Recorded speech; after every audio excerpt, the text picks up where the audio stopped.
우리 작은 교회에 찾아주신 여러분 진심으로 환영하고 축복합니다. 우리 이 시간 조나훈 목사님 나오셔서 나의 삶의 곁, 주님의 길을 담게 하소서라는 주제로 우리들에게 큰 은혜 전해주시겠습니다. 예, 내 삶의 결이 주의 길을 담게 하소서, 이런 제목으로 말씀을 나누고 싶습니다. 잠깐 기도하겠습니다. 주님, 이 시간에 말씀 묵상할 때 함께 하시고 우리가 아버지의 마음과 아버지의 뜻을 분별하며 주님을 닮아가는 인생 되게 해주옵소서. 부탁하며 예수님의 이름으로 기도하옵나이다. 아멘. 시사저널이라고 하는 잡지에 이런 제목이 있었어요. 늙은 아버지가 왜 아들을 죽였을까? 늙은 아버지가 아들을 죽였다는 거죠. 내용인즉슨 일본의 농림수산성에 사무차관을 보냈던 구마자와 히데아키라고 하는 76세의 아버지가, 사실 이 사람이 일본 최고의 명문대학 도쿄대학의 법학부를 졸업하고 농림수산부에서 차관을 지내고 최고의 출세 가도를 달렸던 인생을 살았던 사람이에요. 근데 그가 자기 아들을 죽였다는 거예요. 아들을 왜 죽였을까? 그 당시 상황을 보니까 일본에는 8050 문제가 심하다는 거예요. 8050이라는 말은 80세 부모와 50세 자녀의 얘기를 하는데, 우리가 유명한 히키코모리라고 하는 은둔자들이 아무것도 하지 않고 집에서 그냥 살아가고 있는 모습이죠. 근데 이 농림부 차관이 히데야키에게 그 아들이 있었다는 거예요.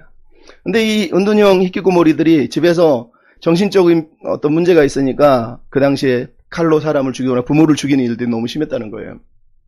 거기다가 자기 아들 또한 사실은 심하게 자기를 구타하는 그런 일을 너무 자주 했던 거예요. 근데 그 당시 분위기가 아들들이 막 그 히키코모리들이 아버지를 죽이고 부모를 죽이는 일이 벌어지니까 이 아버지가 폭력을 너무 많이 당하다 보니까 참지 못해서 결국은 아들을 죽였다는 거죠. 그는 출세했고 엄청난 명성을 누렸지만 그의 인생에 빠진 게 있었다는 거예요. 사실은 자기 아들뿐만 아니라 자기 인생의 내면의 상처와 아픔들이 그 인생을 꽉 붙들고 있었던 거죠. 겉으로는 괜찮은 척 살았지만 사실은 그의 인생은 비참했던 거예요.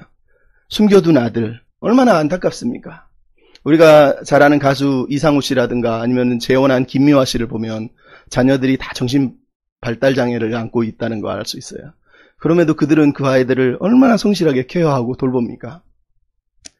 이들의 삶의 모습을 볼 때 뭔가 인생에서 중요한 게, 아까 말한 히데야키라고 하는 사람은 빠져 있었다는 걸 우리가 알 수 있거든요. 박노해라고 하는 시인이 쓴 삶의 나이라고 하는 책에 이런 내용이 나옵니다. 중동의 어느 마을에 가면 묘지가 있는데 그 묘지의 묘비에는 3, 5, 8, 10 이런 숫자들이 묘지에 새겨져 있는 거예요. 그래서 방문한 사람들이 이 사람들이 뭐지? 왜 묘지가 다 애들밖에 없어? 3살? 5살? 8살?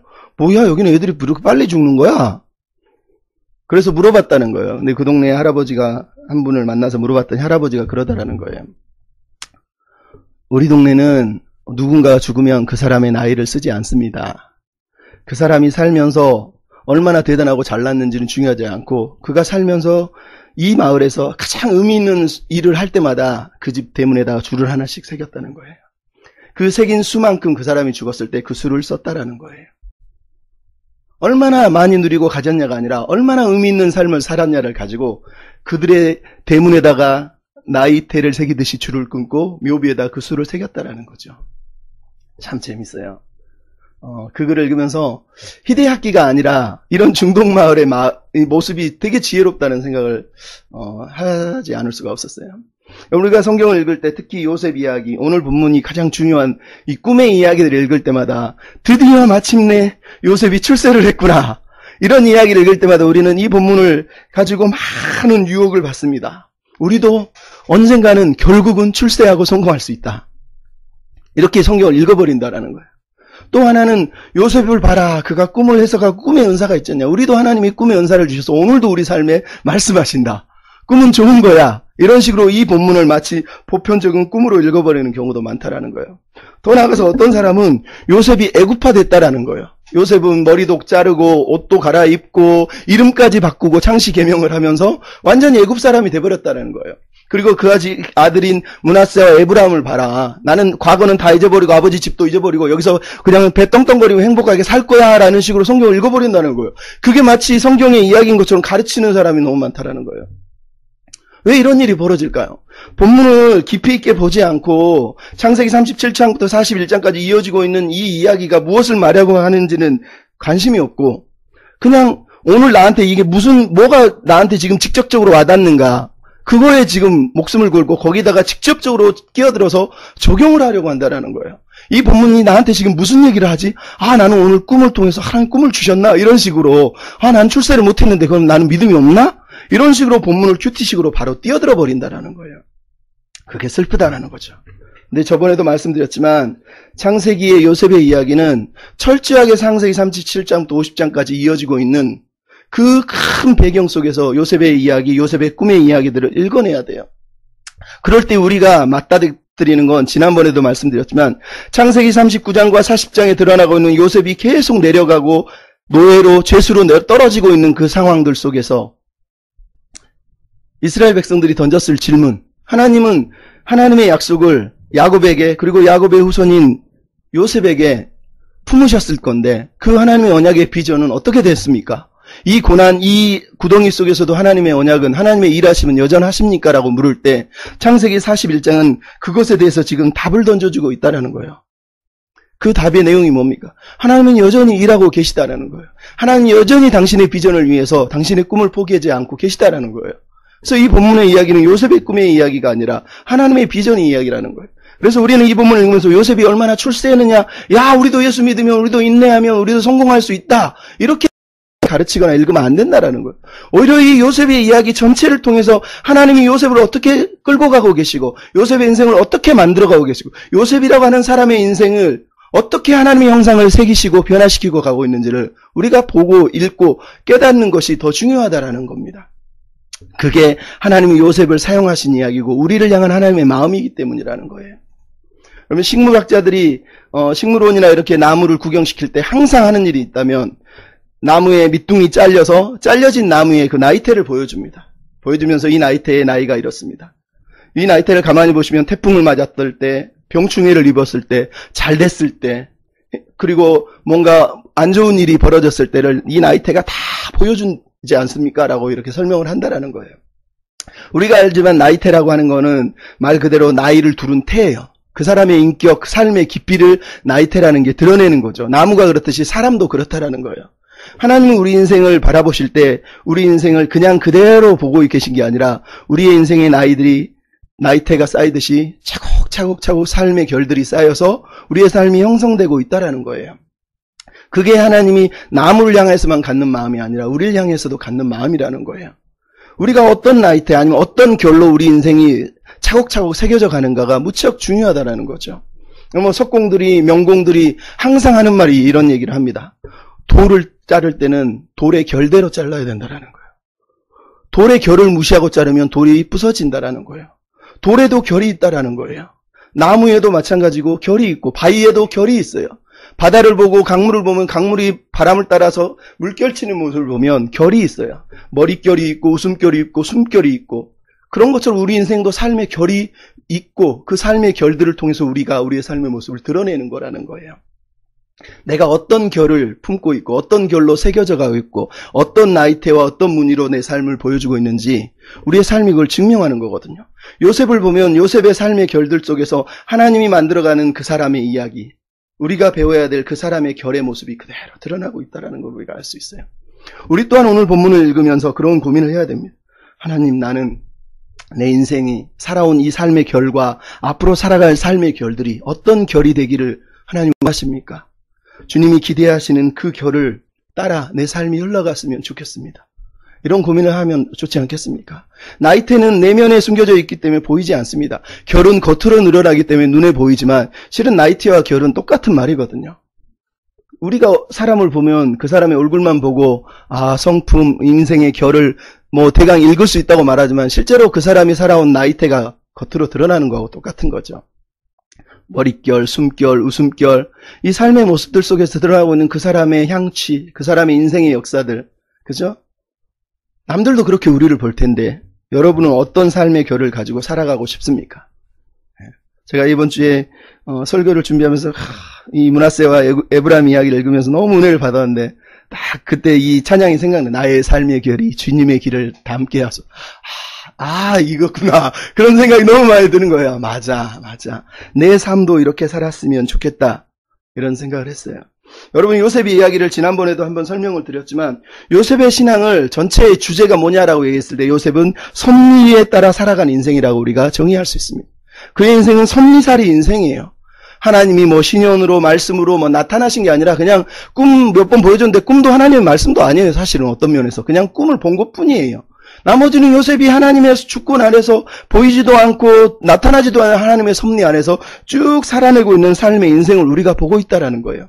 근데 지금 나이 30세에 이제 처음으로 총리가 되고 그리고 나서 결혼한 다음에 낳은 두 아들을 이름을 지으면서 므낫세와 에브라임이라 짓고 있는 이 사람, 그 이름의 의미들을 스스로 해석하고 있는 이 모습 속에 우리는 그의 인생의 결이 어디를 향해서 가고 있는지를 우리가 지금 바라볼 수 있다라는 거예요. 그래서 감사한 거예요. 여러분, 요셉의 인생 섭리를 따라 산다는 게 뭡니까? 요셉은 철저하게 하나님의 시절을 따라 살아간, 하나님의 때를 따라 산 사람이라는 걸 우리가 다시 한번 생각해 봐야 됩니다.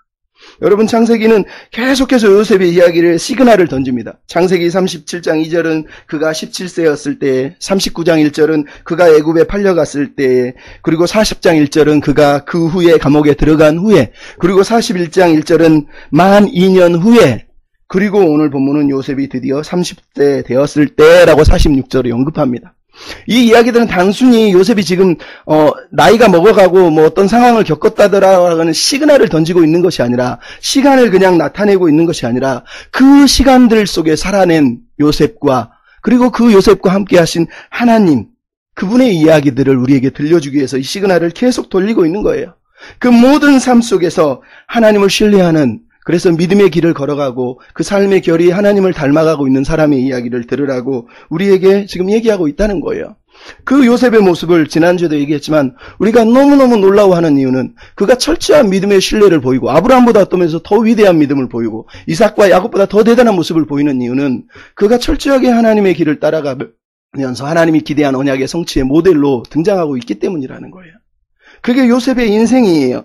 그래서 우리는 하나님의 때를 따라 살아가는 삶이 얼마나 소중한지를 기억해야 돼요. 그런데 이런 말을 할 때마다 우리는 오해를 합니다. 무슨 오해? 하나님의 때, 딱 그러면 어떻게 됩니까? 41장 46절에 보니까 그렇구나. 우리도 지금은 노예 생활하고 지금은 감옥 생활을 하지만 언젠가 요셉처럼 어느 때가 되면 우리도 드디어 마침내 성공해서 총리가 되거나 성공할 수 있겠구나. 때를 이렇게 읽어버린다라는 거예요. 그때가 아직 오지 않았으니 지금 그때를 향하여 살고 있는 거다. 그러니 인내하고 버티고 순종하면 마침내 결국은 우리도 요셉처럼 총리가 되고 성공하고 쨍하고 볕들 날이 있을 거라고 가르치고 읽어버린다라는 거예요. 여러분, 하나님의 때를 이렇게 읽어버리는 건 너무너무 허약하고 문제가 많은 가르침이라고 저는 생각합니다. 물론 우리 살다 보면 하나님의 때가 있음을 압니다. 하나님의 크로노스가 있고 하나님의 카이로스가 있음을 우리가 알고 있어요. 그 카이로스, 하나님의 때와 크로노스 때가 다르다는 것도 우리는 알고 있어요. 하지만 그렇다 그래서 하나님의 때가 단순하게 어떤 한 시간, 한 때, 한 정점, 그때만이 하나님의 때라고 있는 것처럼 미련하고 어리석은 게 없다라는 거예요. 하나님의 때는 어느 한순간의 때가 아니라 하나님의 섭리 안에 살아가는 삶의 모든 순간이 다 하나님의 때예요. 매 순간이 하나님이 기대하는 때고 하나님이 사랑하시는 때고 하나님께 우리가 반응하는 때라는 거예요. 비록 예수님조차도 이 땅에 사시면서 하나님의 비전과 계획을 위해서 움직이셨고 어떤 때는 내가 아직 내 때가 되지 않았다고 말씀하시면서 그 인생을 살아갔지만 성경이 그렇다고 그래서 예수님이 십자가에서 죽으시고 부활한 그때만이 하나님의 때라고 얘기합니까? 예수님이 어려서부터 하나님과 사람에게 사랑스러워 가시면서 철저하게 30년 동안 아버지와 어머니 아래서 순종하며 살아낸 그 삶과 그리고 공생애를 살아가는 그 모든 순간도 하나님께는 너무 소중하고 귀하고 아름다운 때였다라는 걸 우리가 잊어버리면 안 된다라는 거예요. 그래서 중요한 건 하나님 그때가 언제입니까? 언제 나를 높여주실 겁니까? 언제까지 나를 이렇게 힘들게 하실 겁니까? 하나님 말씀하셨지 않습니까? 내가 때가 되면 높일 것이다. 하나님 높이기도 하고 낮추신다고 하는데 나를 언제 높여주실 겁니까? 이렇게 기도하는 것처럼 어리석은 게 없다라는 거예요. 정말 우리에게 중요한 건 언제입니까가 아니라 언제든지 하나님과 동행하고 있느냐라는 거예요. 언제든지 지금 이 순간을 내가 하나님의 때로 받아들이고 살고 있느냐라는 거예요. 그게 하나님 우리를 향하여 요구하시는 거예요. 그게 요셉의 삶에 드러나고 있는 인생살이의 내용이잖아요. 지난주에도 말했지만 요셉은 노예로 살고 죄수로 살지만 하나님과 함께하고 있고 형통하고 있어요. 39장의 내용이 그렇습니다. 감옥에 있던 삶도 그렇습니다. 근데 오늘 본문 41장을 보십시오. 요셉이 하나님과 함께했다거나 형통했다는 단어는 전혀 등장하지 않지만 거꾸로 이번에는 저자가 요셉의 입을 통해서 하나님이 그와 함께 하셨고 그가 하나님으로 인해 형통했다라고 지금 요셉의 입을 통해서 선언하고 있잖아요. 하나님이 그 모든 고난의 시절에 함께했다고 얘기하고 있고 하나님이 여전히 지금 형통한 것처럼 앞으로도 형통하게 하실 거라고 말씀하고 있잖아요. 요셉이 자기 입으로 다시 던지고 있는 거예요. 이 말은 요셉이 감옥에 있을 때나 죄수로 노예로 있을 때나 그리고 왕궁에 있을 때나 여전히 하나님의 때를 그가 살아내고 있다라는 걸 성경이 우리에게 들려주고 있다라는 거예요. 그래서 지난주에도 얘기했지만 형통이라고는 찰라우라고는 이 단어가 시편 1편 3절에 그대로 썼다고 얘기했잖아요. 그는 시냇가에 심은 나무처럼 시절을 따라 열매를 맺으며 잎사귀가 마르지 않으니 그 행사가 다 형통함이로다. 이게 시절을 따라가는 삶의 길이에요. 그래서 시편 1편 6절에 뭐라고 그러죠? 의인의 길은 하나님이 인정하시지만 악인의 길은 망한다라는 거예요. 형통의 길, 여호와하고 함께하는 그 길, 요셉이 살아낸 시절을 따라 살아간 그 삶의 길이 있다라는 거예요. 그 길을 따라가면서 우리 인생은 차곡차곡 하나님의 결들로 채워져 가는 거예요. 그게 요셉의 인생이라는 거예요. 그래서 신명기 뭐라고 그러죠? 내가 너희의 여호와께서 너희의 땅에 이른 비와 늦은 비를 적당한 때에 내리시리니. 항상 우리 인생은 그 때가 있고 하나님은 그 때를 따라 우리에게 일하신대요. 근데 히브리서는 뭐라고 그러죠? 우리가 때를 따라 돕는 은혜를 얻기 위하여 보좌 앞에 나아가니라. 우리는 오늘도 하나님의 때가 되기로 해서 하나님의 은혜가 우리 안에 임하기를 바라면서 이 때가 하나님의 때라 믿으면서 오늘이 구원의 날이고 은혜의 날이라 믿으면서 살아갈 때 그 때가 바로 하나님이 기뻐하는 때요. 오늘이 은혜의 날이 되는 것이에요. 하나님 언제입니까? 언제입니까? 하나님은 그거를 우리에게 요구하는 게 아니에요. 요셉도 그렇게 기도한 적이 없어요. 그냥 그날 그 자리 그 시간에 죄수로 노예로 그리고 총리로 살아낸 것뿐이에요. 그러므로 우리가 기도할 때 하나님 언제입니까? 라고 기도하면 안 되고 하나님 내가 지금 동행하고 있습니까? 주님 내 곁에 계실 텐데 나는 하나님과 동행하는 사람 맞습니까? 그렇게 기도하면서 살아내야 된단 말이에요. 그래서 섭리살이 인생이라는 건 말 그대로 오늘 우리가 읽은 것처럼 시절을 따라 살아가는 거예요. 제가 저번에도 한번 얘기했지만 이 고신대에 돌아가신 양락홍 교수님이 생전에 했던 자주 좋아했던 단어가 시즌 오브 그레이스라 그랬어요. 나는 은혜의 시절들을 살아내고 있다. 내 삶은 은혜의 계절들 속에 있다라는 거예요. 얼마나 단어가 멋집니까? 그럼 우리는 은혜의 계절들을 지금 걸어가고 있어요. 모든 시간, 모든 순간, 모든 상황, 모든 계절이 하나님의 은혜가 함께하는 시간들인 거예요. 이때에 우리가 하나님의 은혜를 인정하는 거예요. 그게 섭리를 따라 사는 거예요. 매튜 헨리라고 하는 사람이 섭리를 따라 산다는 게 뭐냐 그러면서 이런 얘기를 했어요. 섭리가 우리로 하여금 고적하고 은밀한 곳에 응거하도록 이끈다면 우리는 그렇게 해야 된다. 우리가 가만히 있어야 할 때 우리가 마땅히 그래야 한다. 하나님을 위해서 아무 일도 하지 말라고 할 때는 하지 말아야 된다. 그게 섭리를 따라 사는 거라는 거예요. 존 칼빈은 또 다른 식으로 표현을 했어요. 나는 선천적으로 비사교적으로 부끄러움을 많이 타는 사람이라 항상 조용하고 태평하고 그래서 어딘가 숨어서 살고 싶었다. 그러나 내 자신의 희망대로 되지 않았다. 하나님 나를 끝까지 변화로 여기저기로 끌고 다니시면서 결코 안정된 휴식의 장소를 허락하지 않으셨다. 마침내 나는 나의 본성이 바뀌고 나를 빛으로 인도하셔서 이른바 경기장에 이르게 하셨다. 여러분 매티엘리나 존 칼빈이나 똑같은 얘기를 하는 거예요. 하나님이 머물러 하시든지 경기장으로 나가라 하시든지 모든 때가 하나님의 때인 거예요. 하나님이 원하시는 함께하는 삶이면 그 삶이 하나님이 받으시는 삶이라는 거예요. 이게 예수님의 삶이잖아요. 예수님이 성육시간에서 이 땅에 오셔서 살아낸 그 삶. 모든 때가 하나님의 때라 믿으시면서 지난주에도 얘기했지만 나의 양식은 아버지의 뜻을 행하는 것이에요. 나의 기쁨은 아버지의 뜻을 따라 사는 거라고 그랬잖아요. 매 순간을 주님은 하나님의 때와 하나님과 동행하는 삶으로 이해하고 살아냈다라는 걸 우리가 알 수 있습니다. 예수님이 그러셨다면 우리도 그럴 수 있어야 되지 않겠습니까? 요셉의 이야기가 들려주는 거예요. 제가 옛날에도 도깨비 대사 읽어드렸는데 너무 좋아서 한 번 더 읽어보겠습니다. 좋죠? 드라마 도깨비 뭐라고 그렇습니까? 생이 나에게로 걸어온다. 죽음이 나에게로 걸어온다. 생으로 사로 너는 지치지 않고 걸어온다. 그러면 나는 이렇게 말하고야 마는 것이다. 서럽지 않다. 이만하면 되었다. 된 것이다. 너와 함께한 시간 모든 날이 눈부셨다. 날이 좋아서, 날이 좋지 않아서, 날이 적당해서 모든 날이 좋았다. 여러분 주님과 함께하는 삶이 이런 겁니다. 모든 날, 좋은 날, 좋지 않은 날도 다 하나님 안에서는 좋은 날, 은혜의 시절들이에요. 섭리를 따라 사는 거예요. 그 섭리를 따라 살아가는 삶, 그 삶이 어떤 삶입니까? 오늘 본문은 요셉이 므낫세라고 하는 이름을 지으면서 하나님의 섭리 아래 살아가는 삶이 결국은 하나님이 우리 형상을 새기시고 하나님의 형상을 우리 안에 담아내는 시간이라고 얘기를 하고 있어요. 그럼 오늘 본문 요셉이 30세의 아들을 낳았습니다. 그리고 처음으로 므낫세와 에브라임이라고 하는 자기 아들의 이름을 자기 입으로 처음으로 고백하고 있어요. 요셉이 하나님에 대한 언급을 하지만 하나님에 대해서 구체적으로 자기 인생을 어떻게 인도하는지를 고백하는 부분은 이 부분밖에 없어요. 지금 41장까지는. 근데 거기에 므낫세와 에브라임이라고 하는 이름을 짓고 있어요. 이 말은 요셉이라고 하는 사람이 주님과 함께 살아온 삶에 대해서 지금 고백하고 있는 거거든요.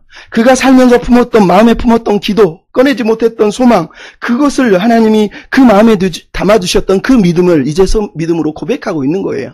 그 고백의 내용이 첫째가 므낫세라고 그랬다는 거예요. 하나님은 내게 모든 고난과 아버지 집의 일을 잊어버리게 하셨다라고 얘기하는 거예요. 지난주 아까도 처음에도 얘기했지만 제가 이 부산 지역의 목사님들 설교를 우연히 듣게 됐어요. 왜냐하면 이 창세기 어떻게 설교하나. 근데 어떤 목사님이 설교하는데 뭐라고 그러냐면 제가 아까 처음에 했던 얘기처럼 그래요.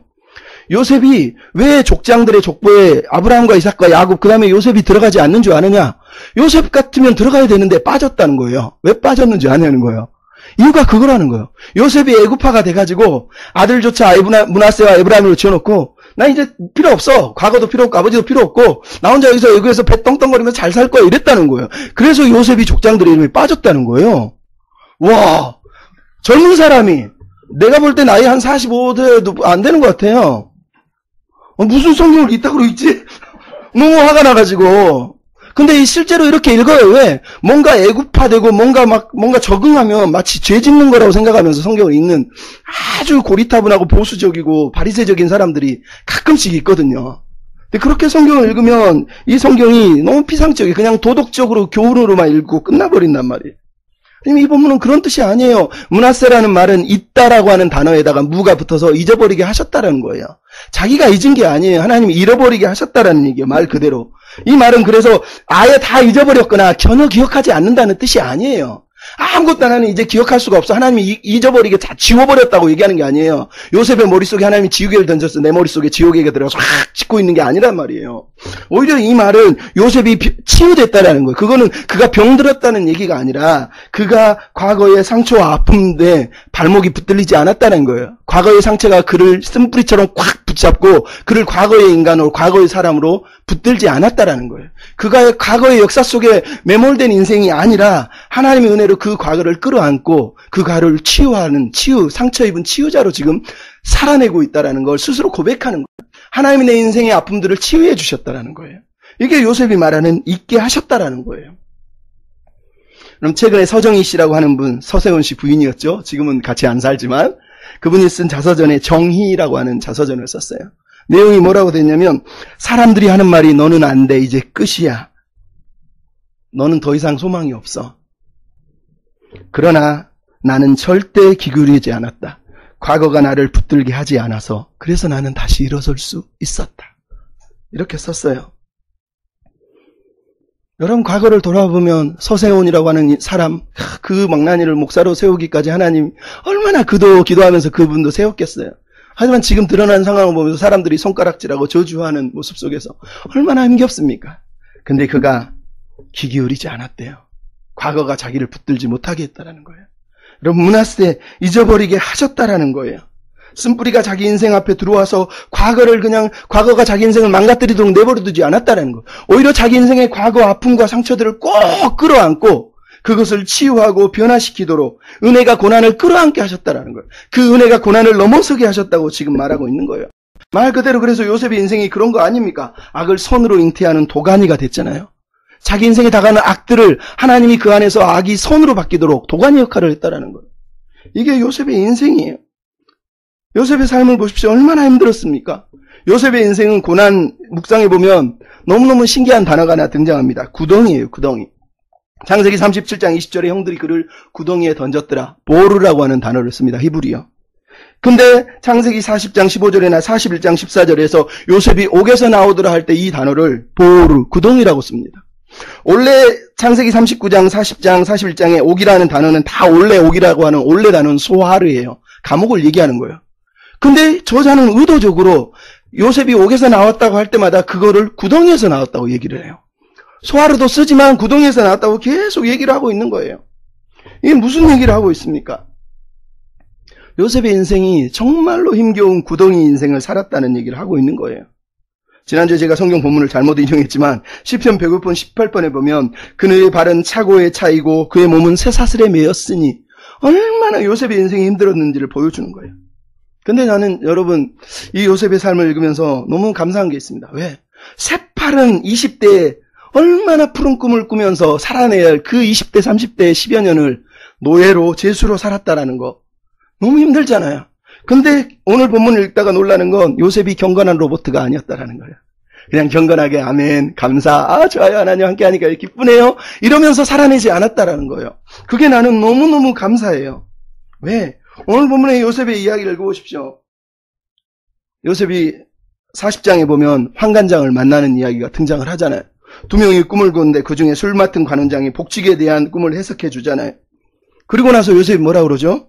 14절에 보면 당신이 잘 되시거든 나를 기억하시고 은혜를 베풀어서 내 사정을 바로에게 알려주십시오. 그 다음에 바로 이어서 나오죠. 내가 여기서 갇힐 일을 당하지도 않았습니다.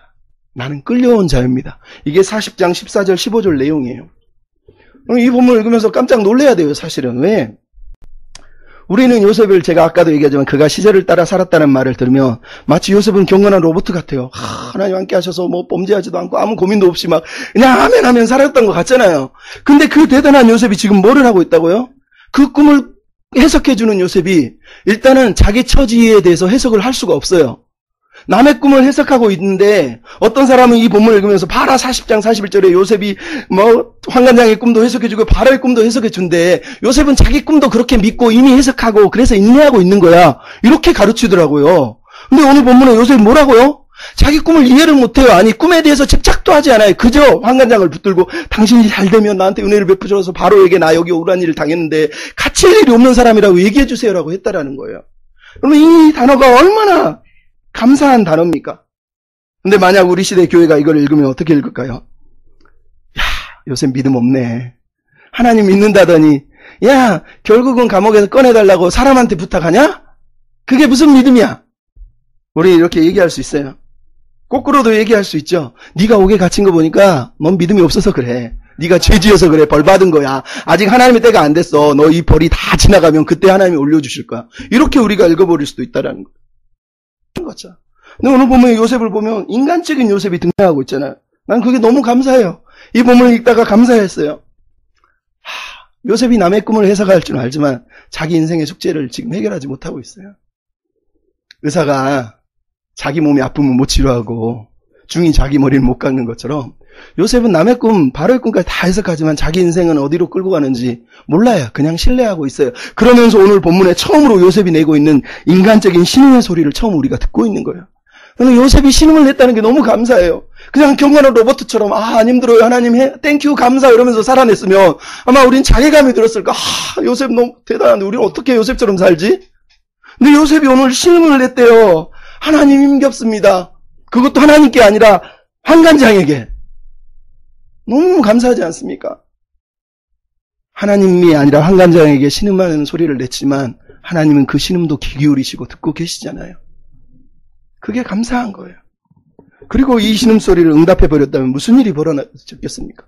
만약 환관장이 지금 말대로 요셉을 기억하지도 않고 아예 잊어버렸다. 의도적에 그냥 기억만 안 했다고 쓰는 게 아니라 아예 잊어버렸다고 쓰고 있는 거거든요. 의도적으로 잊어버린 거거든요. 잊어버린 이유는 분명하지만 만약 요셉을 잊어버리지 않았으면 어떻게 됐겠어요? 그가 바로를 만난 일이 있나요? 2년 후에 바로가 꿈꿀 건데 예를 들면 요셉이 2년 후까지 안 있으면 바로의 꿈을 어떻게 해석해줘요? 그럼 어떻게 총리가 돼요? 다시 고향으로 돌아가면 어떻게 되겠어요? 하나님이 기대하고 하나님이 그 인생 가운데 새기려고 하는 하나님의 길이 무너지잖아요. 요셉은 모르죠. 하지만 그는 그 길을 묵묵히 신뢰하고 가면서 힘들 때 힘들다고 했다는 거예요. 너 힘들거든요. 힘들지 않아요? 힘들다고 하는 게 뭐가 문제야? 그렇죠. 그런 고백을 하나님께 사람에게 드렸다는 것 자체도 감사한 거예요. 우리 예수님을 보십시오. 그 십자가 앞에 서서 고난의 십자가가 다가오는 그 상황을 보면서 겟세마네에서 뭐 했다고요? 아버지 이 잔을 내게 옮겨주세요. 너무 힘들어요. 땀방울이 핏방울이 되도록 기도하셨다고 아파하셨다고 얘기하잖아요. 은혜인 겁니다. 그게 살아가는 시절을 따라 사는 사람들의 삶의 모습인 거예요. 그렇게 힘겨움 속에서 우리는 단련되어지고 하나님의 사람으로 세워져 가는 거예요. 예수님을 우리가 질고를 아는 자라 고통을 아는 자라고 하는 것처럼 요셉은 지금 질고를 아는 자, 슬픔을 아는 사람으로 서 있다라는 게 너무 감사하지 않습니까? 그래서 이 요셉의 고난의 시절, 섭리를 따라서 힘겹게 살아낸 이 시절을 우리가 지난주에 얘기했지만 히브리서 5장에 예수님이 하나님의 아들이어도 고난을 통해 순종을 배운 것처럼 요셉도 지금 이 어려움을 통해서 하나님의 사람으로 인생의 결이 새겨져 가고 있는, 단련되어져 가고 있는 모습을 보고 있는 거예요. 그래서 시편 105편 17절 이렇게 얘기했습니다. 하나님께서 언약을 지키시려고 선지자들을 보냈는데 그 땅에 기근이 되니까 그가 한 사람을 앞서 보내셨나니 요셉이 종으로 팔렸더라. 그의 발은 착고를 차고 그의 몸은 쇠사슬에 매었으니 곧 여호와의 말씀이 응할 때까지라. 그의 말씀이 그를 단련하였도다. 이렇게 쓰고 있어요. 요셉의 인생에 대해서 구약의 이스라엘 백성들은 그렇게 믿고 있어요. 하나님이 그를 단련시키고 하나님의 말씀이 성취될 때까지 하나님의 말씀의 성취를 위해서 그의 삶을 고난 가운데 두셨다고 얘기를 하고 있는 거예요. 여러분, 이 이야기가 그래서 중요한 겁니다. 요셉을 향한 하나님의 꿈은 하나님의 말씀이 성취되기 위한 것이지 그의 출세를 위한 게 아니란 말이에요. 그가 고난을 받는 이유도 그가 고난이 이제 벗어나서 다시 이제는 출세를 하고 성공할 것이라는 걸 가르쳐 주기 위해서 하는 게 아니라 그 과정들을 통해서 하나님의 말씀이 성취되어야 되기 때문이라는 거예요. 우리가 요셉의 이야기를 읽을 때 이렇게 읽어내야 되는 거예요. 우리의 삶이 노예로 죄수로 있든 저 위에 가 있든 우리의 삶이 하나님의 말씀을 성취하는 거, 그게 우리의 삶의 결이 주님의 길을 닮아가는 삶의 모습이라는 거예요. 그게 우리 인생의 내용이에요. 그럼 전 제가 좋아하는 작가 중에 프레드릭 뷰크너라고 하는 사람이 쓴 하나님을 향한 여정이라는 책에 보면 은혜의 알파벳이라고 하는 아티클 비슷한 제목이 있어요. 너무너무 좋아요. 다른 게 좋아하는 게 여러분 은혜의 알파벳 딱 듣자마자 이게 무슨 말이지 그럴 거예요.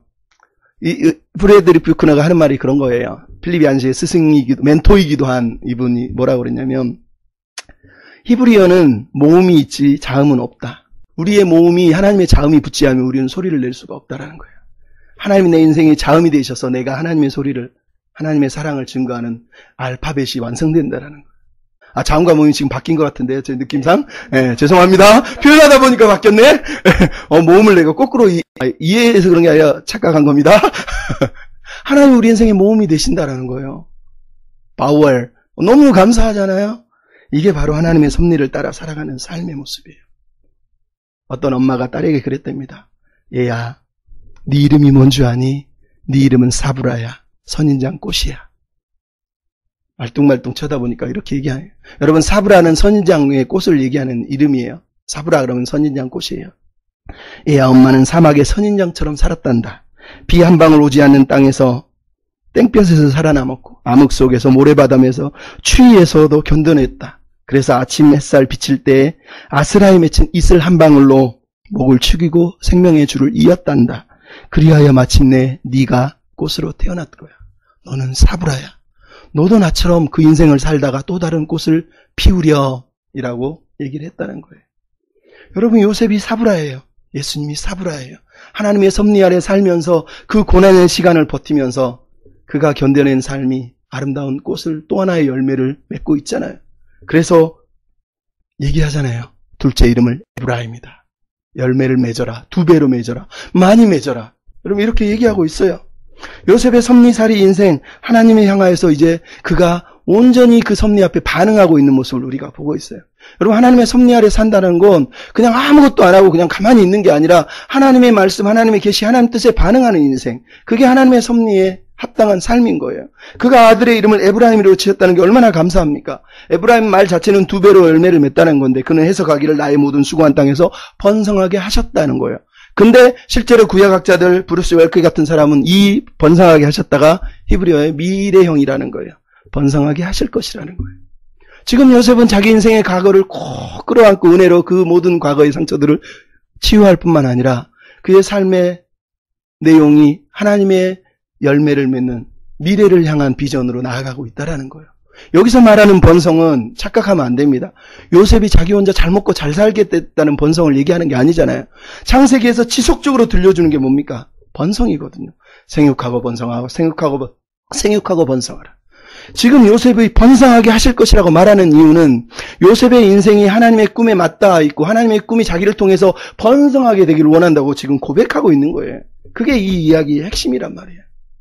그 사브라가 열매를 맺기를 바라는 거, 꽃이 피기를 바라고 있는 거, 하나님의 꽃이 피기를 지금 요셉이 기도하고 있는 걸 우리가 보게 되는 거예요. 그냥 애굽 땅에서 혼자 배불리 먹고 살면서 행복해 이러면 끝나는 인장 이러면 창세기 41장에서 이야기가 다 끝나야 되잖아요. 근데 42장의 이야기가 계속 진행돼요. 아직도 이야기는 진행되고 아직도 가야 할 길은 남아있고 아직도 하나님의 꿈은 아직 성취되지 않은 거예요. 하나님의 꿈은 계속해서 자기 길을 향해서 걸어가고 있는 거라는 거예요. 요셉이 그 주님의 뒤를 따라서 그 길을 따라서 나아가야지 그 삶의 결이 주님의 길을 닮아갈 수 있는 거거든요. 그게 오늘 본문의 이야기잖아요. 여러분 요셉의 인생을 가만히 들어보면 모두가 메타포예요. 그 고난을 들려주는 이야기 뭐예요? 구덩이에서 구덩이로 또 하나는 뭐 옷의 행정이 계속 옷이 벗겨지고 입히고 벗겨지고 입히고 벗겨지고 입히고 마지막에 세마포로 다시 입혀지는 거. 그죠? 또 하나는 뭡니까? 손의 이야기. 지난주도 얘기했지만 요셉의 손에 형들의 손에 팔렸다가 바디발의 손에 팔렸다가 간수장의 손에 팔렸다가 그들이 모두 다 요셉의 손에 맞죠. 이전엔 바로의 손에 들어갔더니 바로가 모든 걸 자기 손에 또 맡기고 있다는 거예요. 말 그대로 요셉의 인생은 손의 이야기로 그 뒤에 하나님의 손이 역사하고 있고 또 나아가서 뭔 얘기하나? 이제는 집의 이야기가 나옵니다. 보디발의 집에서 모든 걸 감당하고 감옥에서 모든 걸 감당하고 이제는 바로의 집에서 온 세상을 위해서 일하는 사람으로 1장 57절에 등장하고 있잖아요. 그는 바로의 집뿐만 아니라 아버지 집과 하나님의 집을 위해서 일하는 사람으로 이제 등장하고 있어요. 바로조차도 41장 40절에 뭐라고 하죠? 네가 이제 내 집을 다스려라라고 얘기하잖아요. 집의 이야기. 그러니까 이 모든 이야기를 제가 왜 들려주겠습니까? 이 모든 이야기 속에서 구덩이, 옷, 손, 집.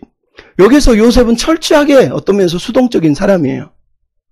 이 이야기 속에서 구덩이가 구덩이로 계속 바뀌고 옷이 계속 갈아입힙니다. 집도 계속 바뀌고 있어요. 그렇지 않습니까? 그리고 손도 바뀌고 있죠. 근데 뭐만 안 바뀐다고요? 요셉만 바뀌지 않고 있다는 거예요. 여러분 이게 감사한 거예요. 환경은 계속 변하고 있지만 요셉은 변하지 않는다는 거예요. 상황은 계속 바뀌고 있지만 요셉은 바뀌지 않고 있다는 거예요. 왜? 요셉의 인생은 환경에 반응해야 할 사람이 아니라 하나님께 반응해야 되기 때문에 하나님께 반응하는 인생이 돼야 되기 때문에 오스기니스가 소명을 쓰면서 인간의 삶을 response able이라고 했어요. 우리는 반응할 수 있는 존재라는 거예요. response 대답하는 게 아니라 거기다 able을 붙여서 response able. 우리는 반응할 수 있는, 응답할 수 있는, 하나님께 반응해야 할 그런 존재로 하나님이 우리를 세우셨다. 이렇게 얘기를 하는 거거든요. 요셉은 지금 계속 반응하고 있는 거예요. 환경에 상관없이 하나님께 반응하고 그분의 말씀에 그분의 꿈에 반응하고 있잖아요. 오늘 본문은 우리가 드디어 꿈의 이야기를 마지막으로 하고 마치려고 합니다. 오늘 본문에서 가장 중요한 메타포는 사실은 꿈이에요. 요셉의 이야기를 붙들고 있는 꿈이거든요. 옷의 행전보다 더 중요한 건 꿈의 행전이라는 거예요. 꿈이 계속 이어지고 있잖아요. 근데 이 꿈은 보편적인 꿈, 일반적인 꿈, 우리가 꾸는 돼지꿈, 개꿈, 속꿈 그런 거 아니거든요. 악몽, 태몽 이런 것도 아니거든요. 이 꿈은 사람이 꾸는 그런 단순한 꿈이 아니라 하나님이 주신 하나님의 꿈의 이야기예요. 요셉의 꿈도 아니고 하나님의 비전의 이야기라는 거예요. 근데 오늘 본문 창세기 40장부터 41장에는 꿈이 두 세트로 두 번 등장합니다. 창세기 37장까지 합치면 요셉의 이야기는 두 세트의 꿈이 세 번 등장하고 있는 걸 우리가 보게 돼요. 이거는 의도적이라는 걸 알 수 있어요.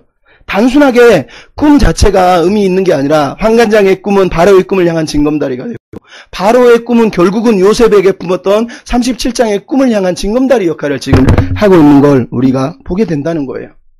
그래서 이 꿈이 중요한 거예요. 왜? 요셉은 잊혀진 존재였지만 바로의 꿈 때문에 환관장은 자기의 꿈을 기억하게 되는 것처럼 이제 요셉은 바로의 꿈 때문에 자기의 꿈을 기억할 사람으로 42장에 등장할 거거든요. 이 꿈들을 통해서 말하고 싶은 건 요셉이 무슨 꿈을 꿨냐가 아니라 이 꿈을 통해서 요셉이 말한 대로 하나님이 무엇을 하고 있는지를 우리로 주목하게 하는 게 이 본문의 핵심이잖아요. 여러분 근데 오늘 본문 읽으면서 우리가 재밌어 하는 내용이 있죠. 왜? 요셉의 꿈이 아니 바로의 꿈이 해석되지 못하고 있다는 거예요. 여러분 고대 이집트인들을 생각해 보십시오. 그들은 그 당시에 꿈의 전문 학교가 있었고 꿈을 해석하는 사람들이 즐비했어요. 우리 시대처럼 막 가짜 선지자들이 있는 게 아니라 막 하나님의 대사가처럼 막 김하중 씨 대사 써놓고 나 어제 꿈 꿨는데 막 이러면서 하나님이 당신 저기로 가라겠다, 교회 헌금하라고 그랬다, 집 바치려 했다 이런 거 말고 옛날 이집트 시대는 꿈을 해석하는 전문가들이 있어요. 박사와 술사들이 있었단 말이에요. 근데 오늘 보면 그들이 하나도 꿈을 해석을 못했대요. 여러분 이야기를 들으면서 궁금하지 않습니까? 왜 그들은 해석을 못했을까? 해석을 진짜 못했을까요? 요셉이 한 해석을 보면 어려운 거 하나도 없어요. 좀 죄송하지만. 저 생각해 보십시오. 환관장이 꿈을 꿨대요. 두 세트예요. 한 사람은 꿈을 꿨는데 떡 세 강주리가 있는데 새가 와서 먹었대요. 한 사람은 포도주에다가 세 잔을 올렸는데 왕이 그걸 마셨대요. 들어봐도 3일인지는 모르겠지만 한 사람은 죽고 한 사람은 살겠네? 이게 어렵습니까? 내가 봐도 쉬운데요? 아니 저기가 점집에 가서 그 얘기만 들려도 당신 죽겠네. 당신 잘 되겠네. 왜 왕이 잔을 마시는 거하고 새가 먹어버리는 거는 이미 차원이 다르잖아요. 바로 꿈을 들어보세요. 어렵습니까? 7마리 황소가 나중에 파리한 7마리 황소가 와서 먹었대요. 살찐 7곡식이 나중에 파리한 7곡식이 와서 먹었대요. 자세한 내용은 모르지만 대강은 알잖아요. 처음 7은 좋은 거, 나중에 7은 나쁜 거. 그러니 바로요, 나중에 나쁜 것이 생길 것 같은데 준비를 좀 하시면 어떨까요? 이럴 수 있잖아요. 왜 해석을 안 하는 것 같습니까? 그들이 해석을 못하는 게 아니라 안 하는 거죠. 왜? 여러분 바로의 꿈은 꿈 자체가 어려운 게 아니라 해석이 문제인 거예요. 바로는 살다가 생전 처음으로 이런 꿈을 꿔봤어요. 너무너무 무서운 꿈이에요. 아니 마른 황소가 살찐 황소 7마리를 잡아먹었대요. 곡식을 잡아먹는데요. 얼마나 불길합니까? 근데 불길한 거를 해석하라고 박사와 술사들을 불렀는데 해석을 할 수 있습니까? 해석을 해도 문제예요. 왜? 벌써 2년 전에 두 환관장이 왕한테 잘못 보여가지고 감옥에 갇혀서 한 사람이 목이 날아갔는데 거기 가가지고 이놈이 우리나라가 망할 것 같습니다. 이래 보십시오. 누가 그것을 받아들이냐고요. 그들이 해석을 못하고 있는 게 아니라 안 하고 있는 거예요. 사실은. 그 두려움 때문에 벌벌 떠올리고 있는 거잖아요. 이게 오늘 본문의 이야기예요. 근데 지금 무슨 얘기가 등장하고 있습니까? 요셉이 이 꿈을 해석하고 있잖아요. 요셉이 이 꿈을 해석하는 내용도 뭡니까? 7년 후에 흉년이 온다는 얘기다. 흉년이 난다. 흉년. 망한다. 이 나라가 망한다. 망한다라고 아주 강력하게 41장 36절에 얘기하고 있어요. 요셉의 해석의 전반적인 내용이 다 망할 거라는 얘기예요. 사실은. 그러면서 5분의 1을 곡식을 저장해야 된다. 이 얘기를 하고 있어요. 사실은 이거를 믿는 것도 은혜인 거예요. 왜? 아니 지금 흉년이 든 게 아니라 풍년이 들져 있잖아요. 흉년이 들지 언제 알아요? 7년 돼봐야 하는 거잖아요. 바로가 지금 흉년 잘 되고 있는데 굳이 옛날 안 일어난 일을 벌벌 떨면서 왜 그렇게 했어야 돼요? 요셉의 이야기 듣고 그냥 지나가도 되는 거예요. 근데 그를 지금 총리로 세웠다는 건 한편으로는 하나님의 은혜인 거고 또 하나는 이게 고대의 근동의 고대인들의 습관을 생각하면 이해할 수 있어요. 왜? 방금도 얘기했지만 바로의 꿈을 해석하기 위해서 꿈을 해석하는 사람들이 즐비했지만 그 누구도 이 꿈을 해석할 수 없는 이유는 두려웠기 때문이에요. 근데 요셉은 스스로 뭐라 그러죠? 꿈은 하나님께 있다. 해석은 하나님께 있다. 하나님이 하실 일을 드러내려고 한다. 바로 앞에서 무려 4번이나 하나님에 대해서 언급을 하면서 꿈을 해석해요. 그러면서 당신은 망할 것인데 망하지 않기 위해서는 이러이러히 해야 된다고 해야지 대책까지 싹 내놓고 있다라는 거예요. 이걸 보면서 고대인이 무슨 생각을 하겠습니까? 바로일 뿐만 아니라 이집트인들이. 이 사람은 뭔가 진짜 신성한 사람이구나. 뭔가 틀리구나라고 그들이 믿을 수밖에 없었다라는 거예요. 그래서 그 30세밖에 안 된 사람을 총리로 세울 수밖에 없는 이유가 바로 여기에 등장하고 있다라는 거예요. 근데 아까 얘기했죠? 시편 105편 17절에 뭐라고요? 15절부터 17절에 하나님이 요셉을 선지자로 세워서 애굽 땅에 보낸 거하고 똑같다라는 거예요. 요셉은 지금 선지자 역할을 하고 있는 거예요. 그는 한 사람 종으로 팔려가고 있지만 거기서 지금 하나님의 뜻, 하나님의 계획, 하나님의 비전을 제시하고 하나님이 하실 일을 선언하고 있는 사람으로 등장하고 있다는 거예요. 우리는 요셉이 꿈을 해석해서 총리가 됐다더라 여기에 목숨을 걸고 있지만 요셉은 스스로 계속 얘기해요. 41장 37절부터 얘기하는 게 뭡니까? 38절에 죄송합니다. 잘못 읽었습니다. 16절에 보면 하나님이 바로에게 평안한 대답을 하실 것입니다. 25절에 하나님이 하실 일을 나타내실 것입니다. 28절에 하나님이 그가 하실 일을 바로에게 보이신 것입니다. 32절에 하나님이 이 일을 정하셨습니다. 무려 4번이나 아주 당당하게 하나님에 대해서 선언하고 선포하고 있는 걸 우리가 보게 된다는 거예요. 환관장에게 했던 그 고백, 40장 8절에 했던 그 고백을 지금 여기서 하고 있는 거예요. 보디발의 여주인 앞에서 하나님께 내가 어떻게 득제하리요 했던 그 고백을 지금 바로 앞에서 또 하고 있는 거를 우리가 보게 되는 거예요. 여러분 이게 중요한 거예요. 여러분 요셉은 노예로 있을 때나 죄수로 있을 때나 바로 앞에 있을 때도 하나님 앞에 서 있어요. 보디발의 여주인은 너의 주인은 보디발이라고 말하는데 요셉은 아니다 하나님이라고 얘기했어요.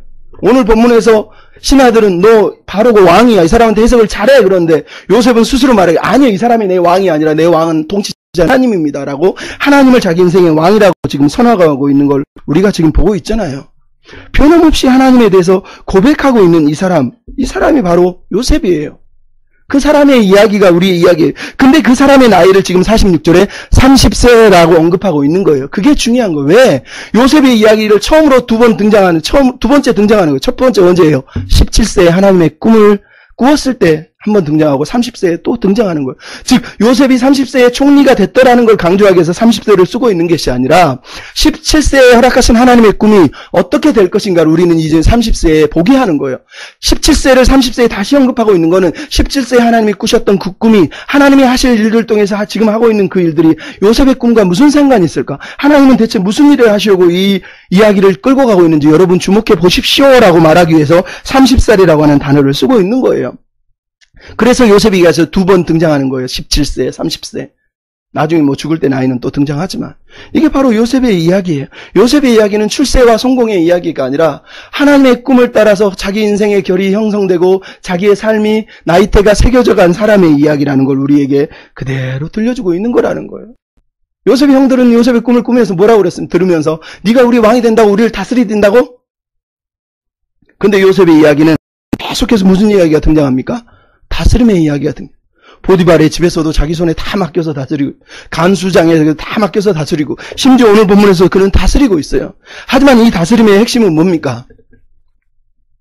형들이 생각한 왕, 형들이 생각한 압제자가 아니었다는 거예요.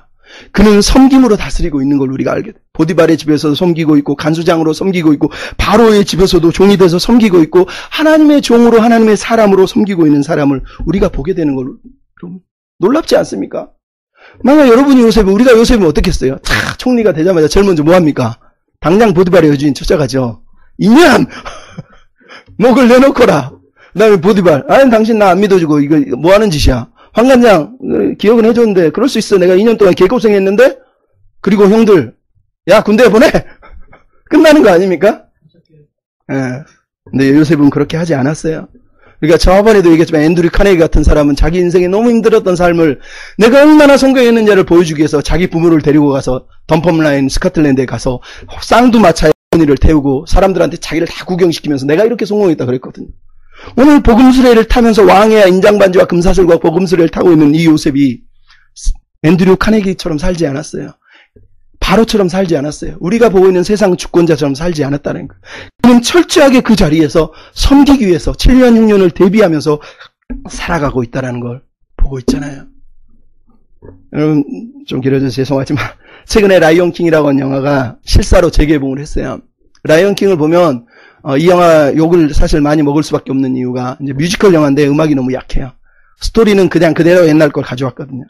근데 스토리에서 제일 재밌는 게 나옵니다. 무사파가 자기 아들 신바에게 너는 이때 세상을 통치할 왕이야. 저 빛이 끝나는 것까지 네가 다스려야 돼. 그랬더니 신바 아기 사자가 아버지한테 그럽니다. 다 내 거예요? 진짜 내 거예요? 아니야. 네 게 아니라 네가 지켜야 할 곳이야. 왕이 되면 다 내가 가질 수 있는 거 아니에요? 아니야. 왕은 빼앗는 게 아니라 베푸는 거야. 그럼 이게 라이언킹의 핵심 내용이라는 거예요. 성경이 말하고 있는 내용이기도 해요. 우리는 왕 그러면 막 갖고 빼앗고 소유하고 총리 그러면 막 누리고 막 이렇게 생각하지만 성경이 말하는 리더십은 통치는 다스림은 베풀기 위해서 섬기기 위해서 지켜내기 위해서 하나님의 꿈을 보존하기 위해서 살아내는 거예요. 그게 요셉의 꿈이잖아요. 하나님이 요셉을 왜 총리로 세웠습니까? 요셉이 잘 먹고 잘 살기 위해서? 아니란 말이에요. 그는 딱 두 아들만 낳고 끝나요. 이름을 히브리 이름 짓고 끝나요. 아까 그 이상한 목사가 얘기한 것처럼 이 땅에서 잘 먹고 살살 그랬으면 뭘로 2명만 낳아요. 많이 낳아도 되잖아요. 그가 2명만 낳고 딱 끝나는 이유는 그의 삶의 소망이 아들들 많이 낳아서 자기 가문을 세우는 게 아니었다는 거예요. 오히려 두 아들을 낳고 하나님이 꿈꾸셨던 그 번성, 이스라엘 자손들을 번성해서 이 땅에서 살게 하는 거. 그게 요셉이 꿈꾸고 있는 형통인 거예요. 형통. 그래서 그 꿈을 향해서 지금 요셉이 뛰어가고 달려가고 있잖아요. 하나님의 비전대로. 그래서 41장 57절이 너무너무 중요하지 않습니까? 온 세상 사람들이 다 기근에 목말라 하고 죽어가고 있는 모습을 우리가 보게 된다는 거예요. 하나님이 요셉을 총리로 세우는 거, 하나님의 꿈이 대체 왜 여기를 향해 가고 있는가? 온 세상을 살리려고, 온 세상을 번성케 하시려는 게 하나님의 꿈이었다는 거예요. 지금 우리는 이 세상은 하나님 없는 세상은 하나님의 비전도 계시도 없기 때문에 하나님이 어떻게 역사하시는지 모르기 때문에 자기 인생에 닥치는 7년의 기근을 감당할 수 없어요. 자기 앞에 닥치는 죽음의 순간을 감당할 수가 없어요. 결국은 세상은 죽음으로 끝날 거예요. 처음 꿈은 한 사람은 살고 한 사람은 죽지만 결국은 그 산 사람도 마지막에는 7년 흉년 마지막 기근을 통해서 죽음이 그들을 삼키울 거라는 거예요. 세상은 지금은 7년 흉년을 누리면서 이게 전부인 것처럼 느끼지만 결국은 7년 흉년이 와서 모든 세상은 다 죽음을 빼삼키울 거라는 거예요. 요셉을 세운 이유는 그 7년의 흉년이 사람들을 세상을 삼키지 못하도록 하기 위해서 그 누군가는 죽고 누군가는 살아가면서 결국은 죽음에 삼키우는 세상을 요셉은 살려내기 위해서 그러기 위해서는 먼저 이스라엘 백성들이 보존되고 하나님의 꿈을 꾸는 사람들이 보존되고 그들을 통해서 세상이 번성해야 되잖아요. 그래서 하나님이 요셉을 그 땅에 세우시고 그를 함께 하시고 번성하게 하셔서 그가 지금 그 꿈을 향하여서 하나님의 길을 따라 걸어가고 있는 거라는 거예요. 그래서 아들 에브라임을 형통하게 하실 것이다 라고 얘기하는 거예요. 여러분 우리 손의 수고가 요셉의 말한 대로 내 손에 이 땅에서 수고한 그 수고가 헛되지 않게 풍성하게 하신 이유는 그가 하나님의 꿈을 따라 하나님의 길을 따라 걸어갔기 때문인 거예요. 우리가 오늘 이 땅을 살면서 우리 삶의 수고가 헛되지 않는 방법도 똑같아요. 우리가 하나님을 붙들어야 돼요. 하나님을 신뢰하고 인정해야 돼요. 이 섭리 안에서 하나님을 고백하고 요셉처럼 당당하게 하나님을 선언하는 예배자로 선지자처럼 하나님을 보지 못하고 하나님의 뜻도 계획도 모르는 세상 앞에서 하나님이 우리를 살리기 위해서 무슨 일을 하시는지를 삶으로 드러내는 그 사람의 결을 통해서 하나님의 은혜가 하나님의 사랑이 증거되는 거예요. 그가 에브라임과 므낫세의 이름을 므낫세와 에라미를 지은 거는 말 그대로 그가 살아낸 삶과 앞으로의 삶의 모든 삶을 주님과 함께한 삶으로 고백하고 주님의 가신 길을 따라가려고 하는 거예요. 여러분 이렇게 살아낸 삶이 우리에게 주는 도전이 바로 그겁니다. 계시록 19장에 보면 뭐가 나오죠? 요셉은 바로 앞에서 세마포 옷을 입지만 우리는 마지막 날에 19장에 보면 주님과 함께 깨끗하고 빛나는 세마포 옷을 입고 주님 앞에 설 거예요. 우리는 동일하게 깨끗한 세마포 옷을 입고 백마를 타고 주님을 따라서 그 길을 달려가는 하나님의 군대가 될 거라고 계시록은 선언하고 있는 겁니다. 우리 이 삶의 결이 요셉처럼 이 섭리 아래서 날마다 주님의 시절을 따라 살고 주님이 새기시는 형상을 입으며 주님의 꿈을 이루어가기 위해서 매 순간들을 올려드리는 그런 은혜의 백성들이 다 되었으면 좋겠습니다. 나의 삶이 여러분의 삶이 주님의 결을 닮아가시기를 기도하고 축복합니다. 우리 찬양하고 마치겠습니다.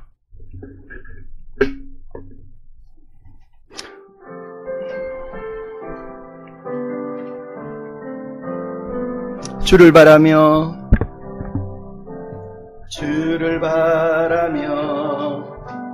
구한 모든 것 꺼낼 수 없는 마음도 주님 듣고 계시네.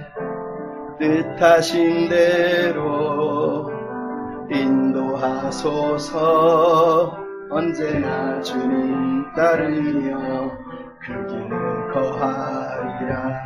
주의 인자는 영원하시니 주의 인자는 영원하시니 신실한 주의 이끄심 나는 찬양하리라. 모든 시간을 주께 드리네. 내린 삶을 나의 주께 드리네. 한 번 더. 주의 인자는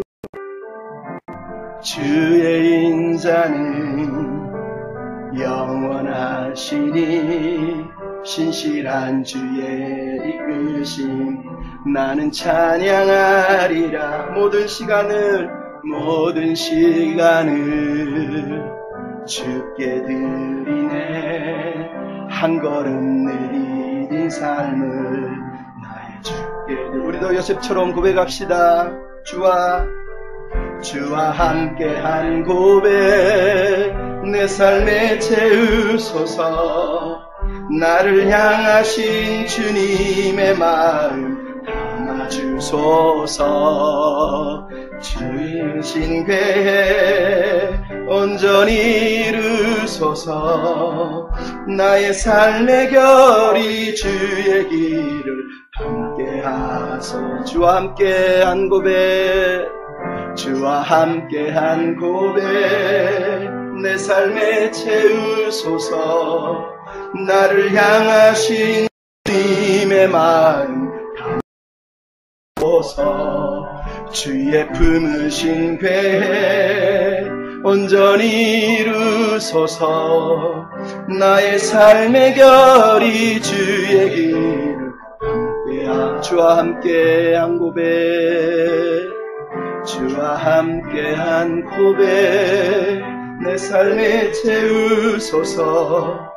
나를 향하신 주님의 마음 담아주소서. 주의 품으신 계획 온전히 이루소서. 나의 삶의 결이 주의 길을 함께하소서. 나의 삶의 결이 주의 길을 함께하소서. 나의 삶의 결이 주의 길을 함께하소서. 하늘 가는 밝은 길이 내 앞에 있으니 슬픈 일을 많이 보고 늘 고생하여도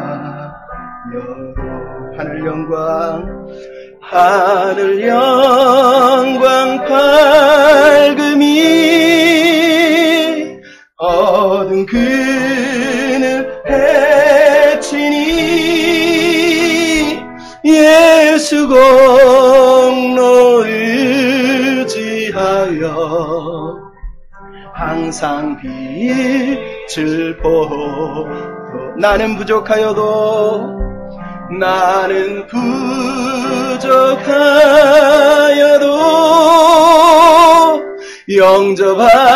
영접하실 터이니 영광 나라 계신 우리 구주의 나는 부족하여도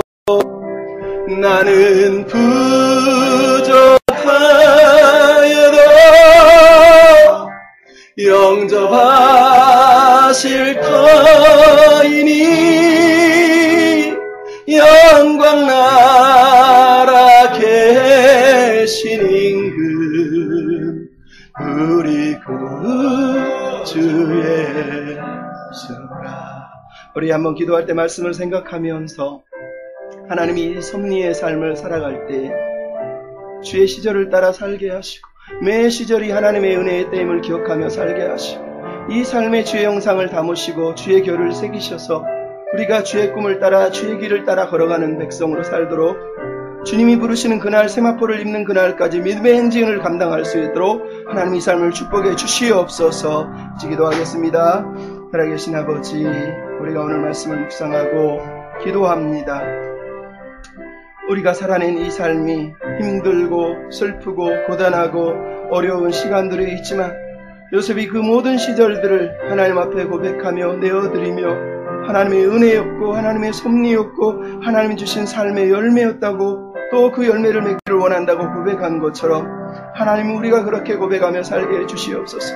우리가 그렇게 하나님의 섭리 안에서 이 삶을 감당해낼 수 있게 하시옵시고 내 몸에 내 삶에 새기시는 주님이 새기시는 그 나이 때 그 삶의 결들이 주님의 형상을 입고 주님을 닮아갈 수 있도록 하나님이 이 삶을 축복해 주시옵소서. 나를 부르신 이유가 출세와 성공이 아니라 하나님의 뜻을 이루기 위하여서 하나님과 동행하기 위하여서 하나님의 형통하심 안에 함께 거하기 위하여서 부르신 것임을 기억하며 하나님 우리가 이 길을 갈 수 있도록 인도하여 주시옵소서.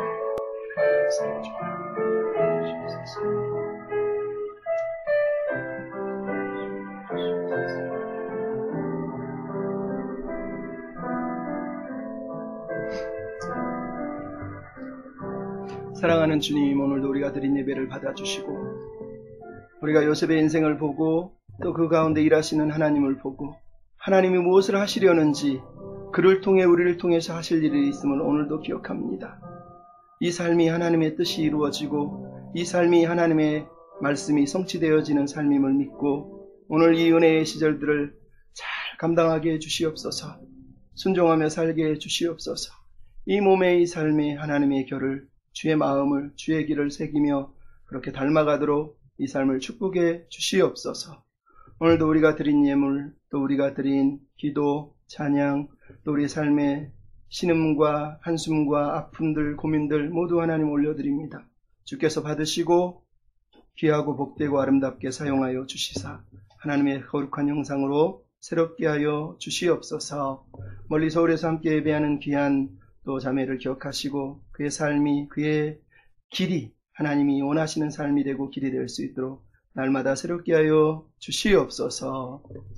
이제는 우리 주 예수 그리스도의 은혜와 아버지 하나님의 사랑과 성령 하나님의 위로 교통하심이 이 삶의 결이 주의 길을 따라서 닮아가기를 원하는 하나님의 백성들의 머리와 삶이 이제 영원토록 함께 하시길 간절히 축원하옵나이다. 아멘. 주신 아버지, 이 삶을 통해서 영광을 받으시고 이 삶을 통해서 일하여 주시옵소서. 오늘도 은혜의 시절에 감사하며 살도록 축복해 주옵소서.